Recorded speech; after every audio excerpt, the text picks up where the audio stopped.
Today on the John Ankerberg Show, the new atheists are spreading the false assertion in national publications and university classrooms that religious beliefs constantly stand in conflict with scientific evidence.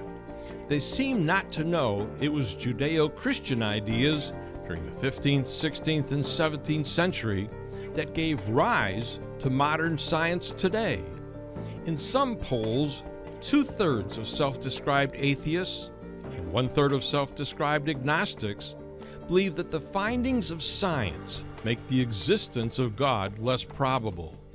Materialists hold that matter and energy organize themselves by various strictly naturalistic processes to produce all the complex forms of life we see today. But other scientific discoveries deny this. Scientists have now discovered our universe had a beginning from nothing. They've also discovered that the laws of the universe are so fine-tuned that if one law was slightly different, it would affect all the others. Further, what about the discovery of digital information encoded in the DNA molecule of the cells in every living creature on Earth? How could this highly complex molecule come about by chance? My guest today is Dr. Stephen Meyer, who received his PhD in the philosophy of science from Cambridge University in England. His book, The Return of the God Hypothesis, is a USA Today national bestseller. We invite you to join us for this special edition of the John Ankerberg Show.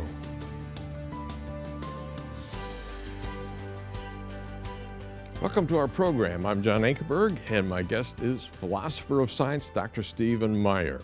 He received his PhD from Cambridge University in England. Dr. Meyer has just published a brand new book, one of the three that he's got.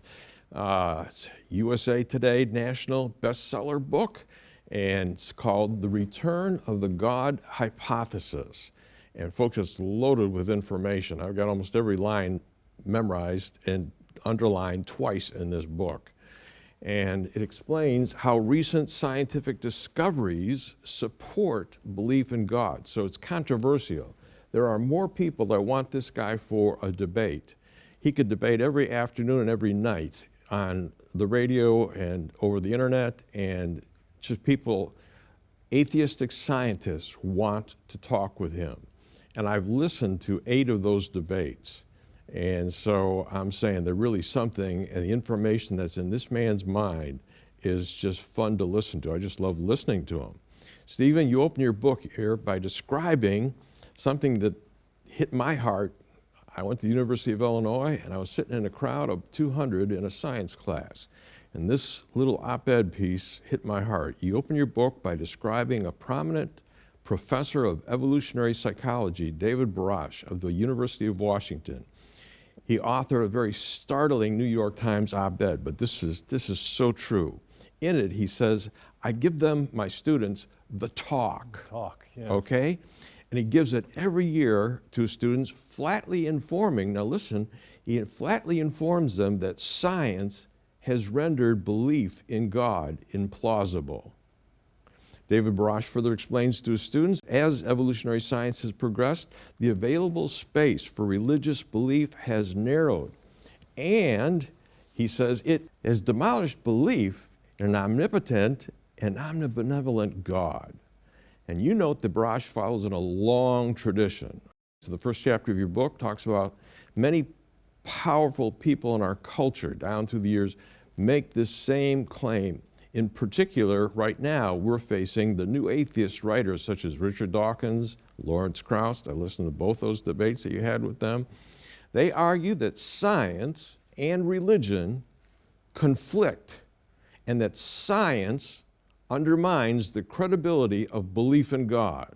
That's their argument. Stephen, tell us more about what the new atheists argue and the so-called conflict thesis between religion on one side and science on the other side. Sure, and many of your viewers would have already encountered these arguments and ideas. Certainly many of our students encounter them when they go through university. But the basic idea of the new atheism is that science properly understood undermines belief in God. And therefore, there's an inherent conflict between the evidence we have about the natural world as reported by scientists and a belief in the deity. And Richard Dawkins perhaps explains this case best. He's brilliant at framing arguments. And he says that up until the 19th century, there was powerful evidence for the existence of God. And that was in the evidence of design that we have in the natural world. But since Darwin, we know that that evidence of design is illusory. It's merely the appearance of design, not actual design. And he says that because, according to Darwin's theory, there's an undirected, unguided process that can produce the appearance of design, the illusion of design, without there being a designing mind or intelligence guiding that process in any way. So we have design without a designer. That's the Darwinian view. And so since the 19th century, you've had the view that science and religion are in conflict. There's no public evidence for God, and as Dawkins puts it, therefore, you can believe in God if you want to, but it's essentially what he calls a delusion. He writes this book, The God Delusion. Now, the new atheists have gone further and said, well, not only are science and faith, or science and belief in God, in conflict today, but essentially they've always been in conflict. The scientific way of knowing and the religious way of knowing are completely different, and scientific evidence has always conflicted with religious belief. And so those are the two main propositions. They're in conflict now, and they've always been in conflict throughout the history of science and its relationship with religion. Yeah, and in your book, you challenge this. You challenge the new atheist narrative about the relationship between science and theistic belief. You do that by first showing how Judeo-Christian ideas, and people don't know this, that first Judeo-Christian ideas actually crucially contributed, listen to this, to the rise of modern science. So let's start where you do and look at their claims. Has science and religion always been in conflict? What do historians say? And this conflict thesis. In your book, you argue that contrary to what the new atheists claim, the scientific revolution was fueled by Judeo-Christian thinking.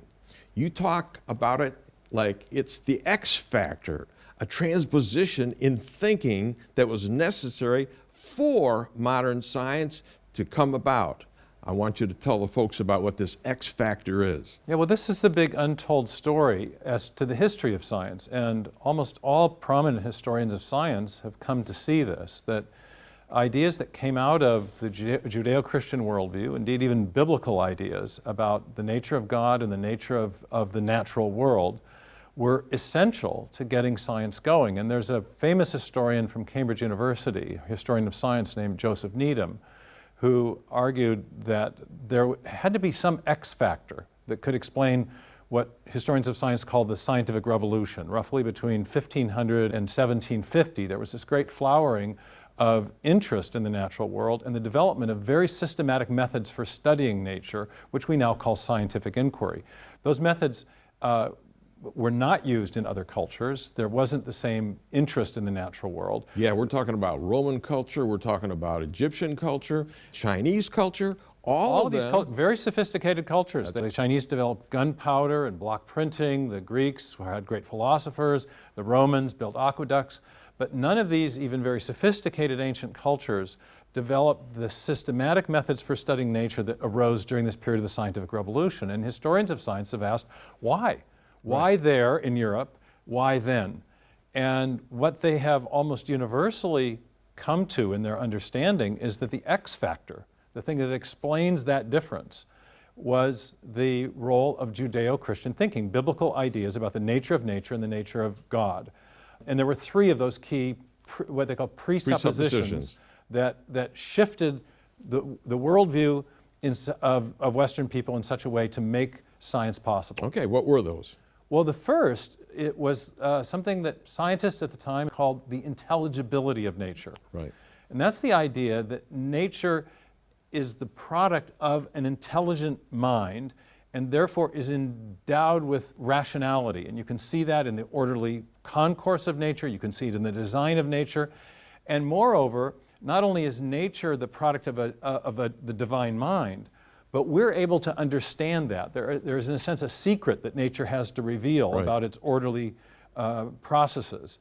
And we're able to understand that secret. We're able to perceive the design and order in nature because our minds were made in the image of the creator of nature itself. So there's a principle of correspondence. The British physicist Sir John Polkinghorne put it, the reason built into nature matches the reason built into our minds. There's a connection.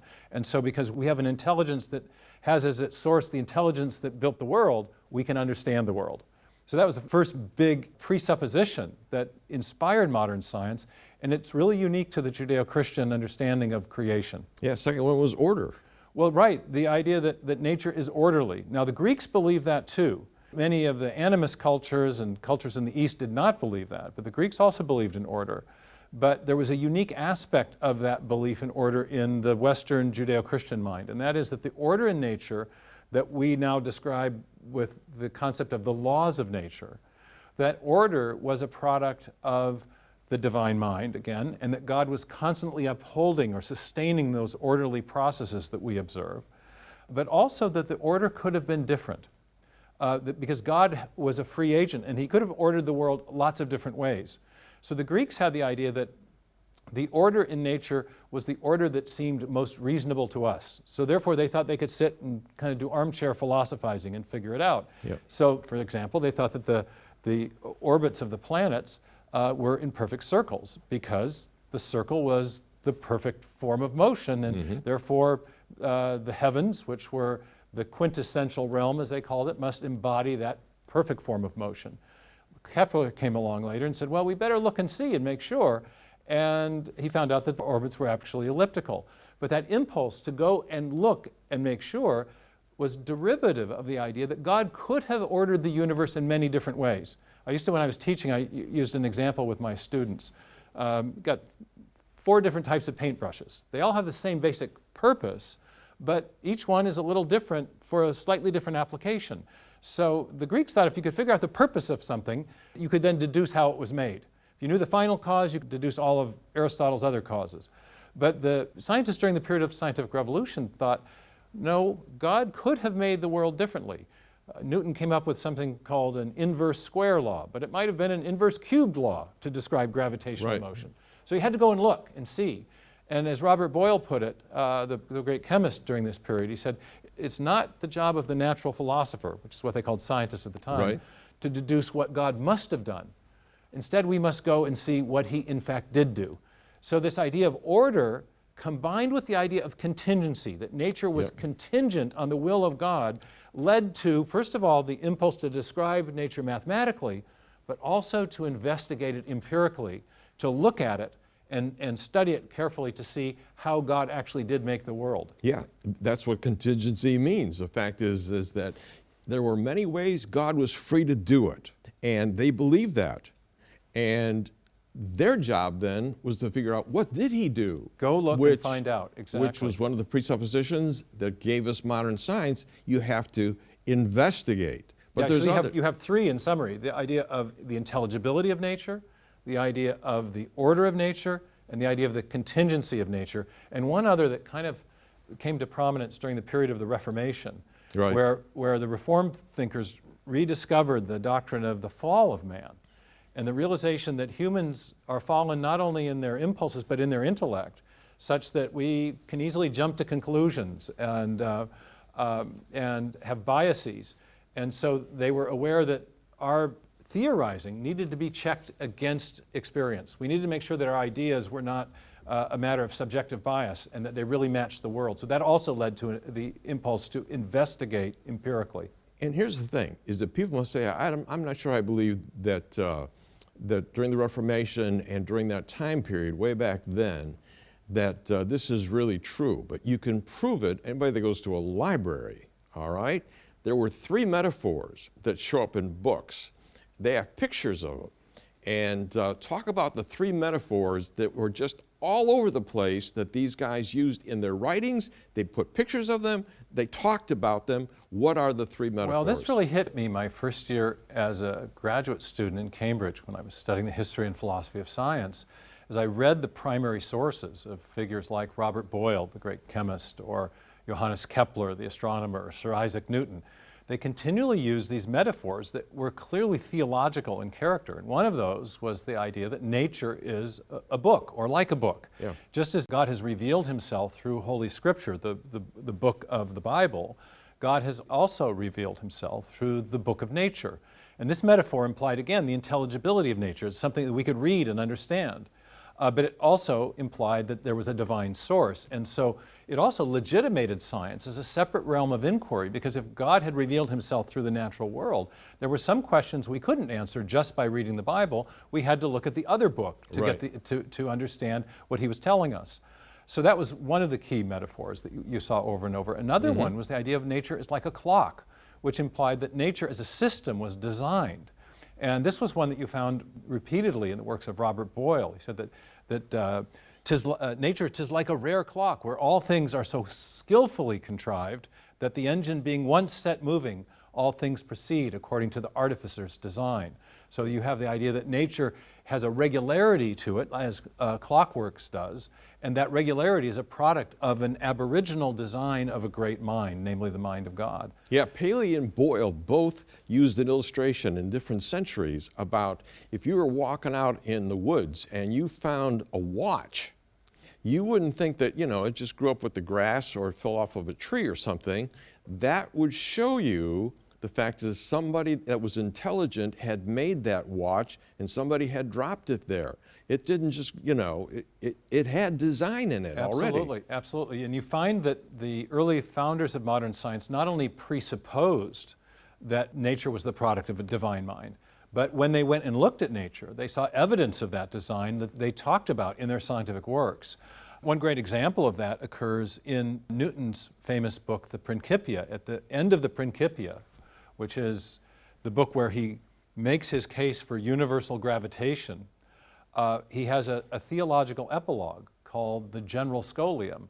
And there he argues that though the law of gravity can explain why the planets stay in their stable orbits today, the law alone does not explain how the planets arrived their delicately balanced positions in relation to each other at the very beginning of the solar system.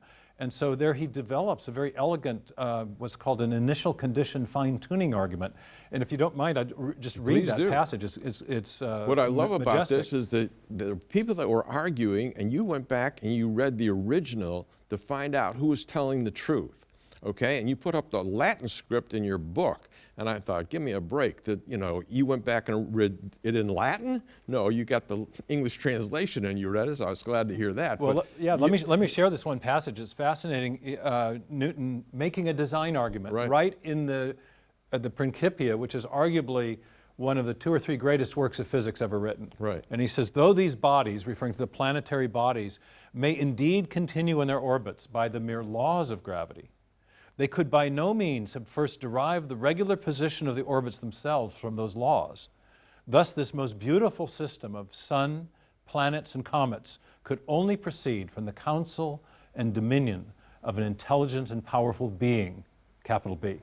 So right in the Principia, which is arguably one of the 2 or 3 great works of physics ever written, Newton made a design argument for the existence of God on the basis of the intricately, finely tuned planetary system that sustains our life on Earth.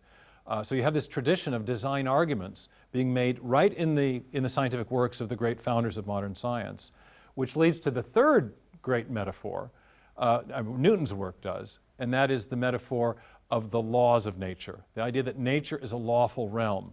And a great historian of science, Edward Zilsel, who's investigated the origin of this use of this term, has shown that applying the idea of the laws of nature to nature was unique to the period of the scientific revolution, and he says it was a juridical metaphor, a legal metaphor of theological origin. It implied that the order of nature was the product of God's constant sustaining power, as it says in Scripture. And Newton very much believed this, and believed that the lawful regularities that he described with mathematics, which were a product of God's, as one of my Cambridge supervisors put it, constant spirit action. It's God holding the universe together, and that explains the regularities that we see around us. yeah, also the fact is, tell the folks that when Newton came out with this, it was mind-blowing even to the Christians that had these presuppositions, because they had never thought about the fact of why is the moon up there and why does it control the tides? Oh, this was the mysterious aspect of Newton's theory was called action at a distance. Because nobody could see what was holding it in. The scientists at the time thought the best types of explanations involved mechanical pushing and pulling. That was the clock metaphor.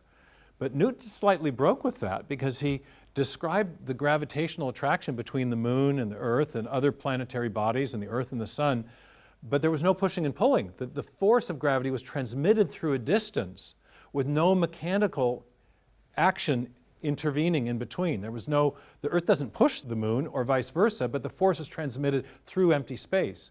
So how does that happen? And this was greatly mysterious. Newton publicly said, hypothesis non fingo in the Latin, which is to say, I don't feign to know the cause.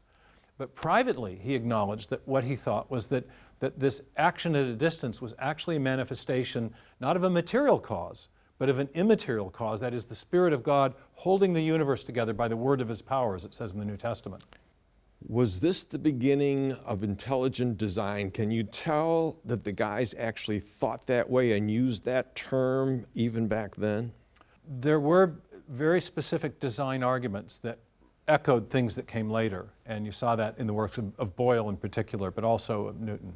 In our next program, we're going to actually be talking more about what they did, but the fact is there's also going to become a break, and three guys were responsible, at least, Darwin, Marx, and Freud. What happened that switched the thinking of everybody? Well, in the 19th century, there was a break from this theistic foundation of modern science that we've been talking about. God was in charge. And there were two main reasons for that. One was that the natural scientists themselves began to formulate explanations for the origin of things that did not involve the hand of a designing agent.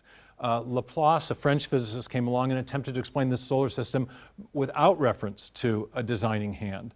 Darwin did the same thing for biology. And so by the end of the 19th century, there was a kind of seamless naturalistic narrative about where everything had come from that did not involve a designing agent or intelligent agent of any kind. Also, there were great figures like Darwin for one, but also Marx and Freud. Darwin told us where we came from. Marx had a utopian vision of the future and an idea about where the human race was going. And Freud told us what to do about the human condition, what to do about human guilt. And between the three, they answered the very most fundamental worldview questions that previously Judeo-Christian religion had answered. And so by the end of the 19th century, elite intellectuals were more inclined towards a materialistic or naturalistic worldview that denied the reality of God, and certainly God's involvement in nature, as opposed to that earlier theistic foundation that gave rise to modern science. Yeah, folks, we're just starting, and I want to say thank you for joining us today.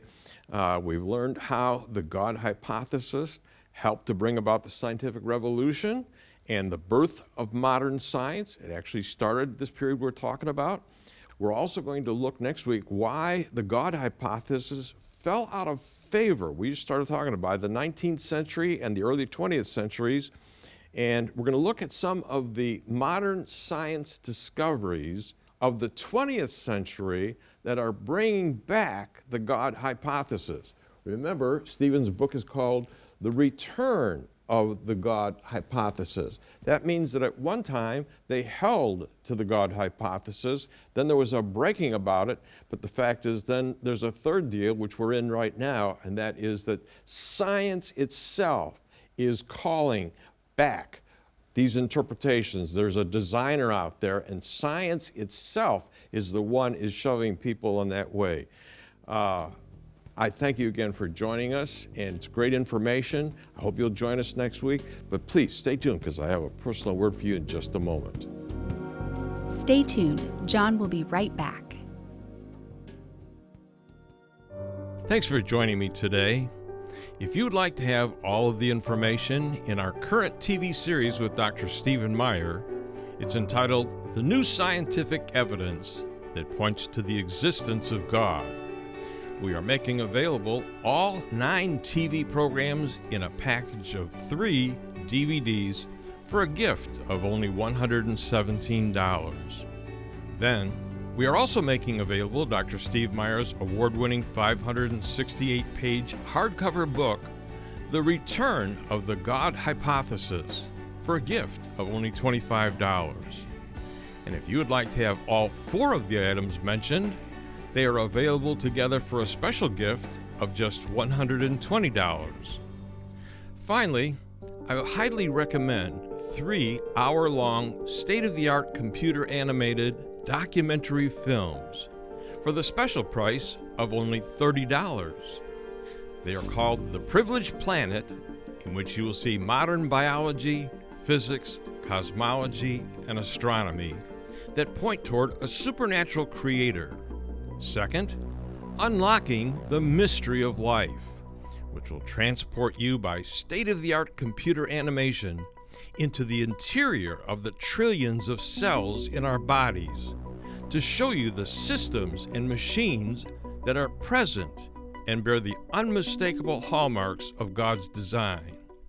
And then third, Darwin's Dilemma, why the new scientific evidence about the origin of life may put an end to Darwinian evolution. Now, if you wish to order any of these items individually or all of them together, you may call us now at 1-800-805-3030. That's 1-800-805-3030.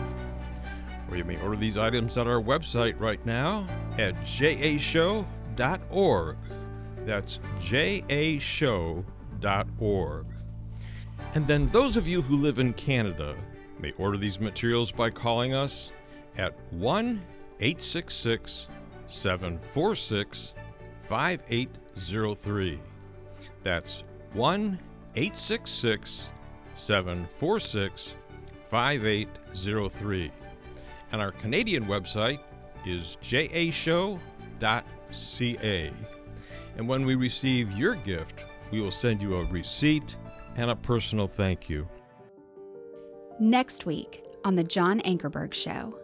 An infinitely old universe, this is Robert Dickey from Princeton, he said an infinitely old universe would relieve us of the necessity of explaining the origin of matter at any finite time in the past. But if the universe has a beginning, we have to look to something beyond matter, beyond the material realm, beyond the physical realm of matter, space, time, and energy, as a cause of that beginning point.